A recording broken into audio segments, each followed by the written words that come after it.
तो हुआ कुछ यूं कि एक बार लक्ष्मी जी पृथ्वी पे आई घूमने। जब लक्ष्मी जी घूम रही थी तो वो जा जाके ढूंढ रही थी और मिल रही थी बिना लोगों को बताए अपने सबसे बड़े भक्तों से, जो लक्ष्मी जी की पूजा बहुत करते हैं, लक्ष्मी जी का मान बहुत करते हैं, जो गरीब हैं, या ऐसे कोई भी इंसान जिसको ऐसा लगता था कि मुझे और पैसे चाहिए और सोना चाहिए और धन धान्य चाहिए, और वो लक्ष्मी पूजा में लगा रहता। तो घूमते घूमते उनको 3-4 ऐसे लोग मिले जो लक्ष्मी जी को लगा कि ये मेरे सबसे बड़े भक्त हैं, और लक्ष्मी जी ने उन सबको ढेर सारा पैसा, ढेर सारी संपत्ति, ढेर सारी जमीन, ढेर सारे आभूषण सब दे दिए, और उनसे कहा कि 1 साल बाद आके फिर मिलूंगी और फिर हम डिसाइड करेंगे कि तुमको जो मिला था तुम उसके लायक हो कि नहीं हो। इन भक्तों को ज्यादा कुछ समझ में नहीं आया। इतना सारा धन धान्य लेके, इतने सारा आभूषण लेके, इतनी सारी जमीन लेके, ये सब बहुत खुश थे, अपना अपना काम कर रहे थे। कोई पैसे बांट रहा था, कोई पैसे गलत चीजों में खर्च कर रहा था, और कोई संभाल के पैसे को बढ़ाने में भी मेहनत कर रहा। 1 साल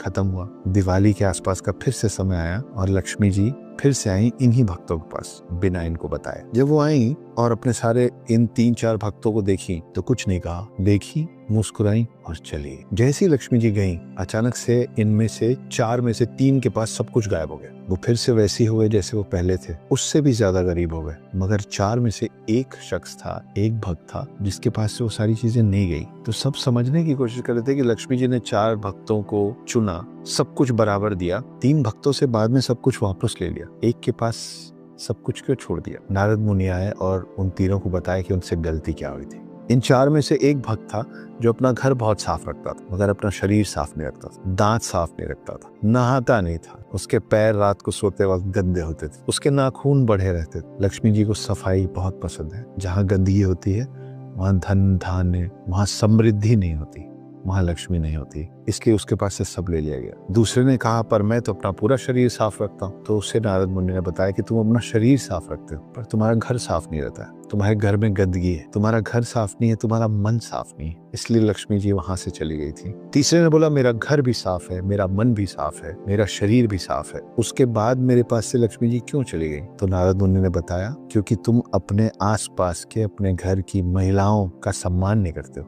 अपनी महिलाओं का मान नहीं रखते हो। तो अगर आप इसमें से कोई भी ऐसी गलती कर रहे हैं, या आप अपने आसपास की महिलाओं का सम्मान नहीं कर रहे हैं, उनका तिरस्कार कर रहे हैं, उनकी इंसल्ट कर रहे हैं, तू तड़ाक से बात कर रहे हैं, बदतमीजी कर रहे हैं, या आप अपने शरीर का ध्यान नहीं रख रहे हैं, आप गुटखा खाते हैं, पान खाते हैं, या आप अपने शरीर का दूसरे तरीके से ध्यान नहीं रख रहे हैं, और या फिर आप अपने घर को ऑर्गेनाइज नहीं रखते हैं, चीजें फैली हुई हैं इधर उधर, सब तरफ गंदगी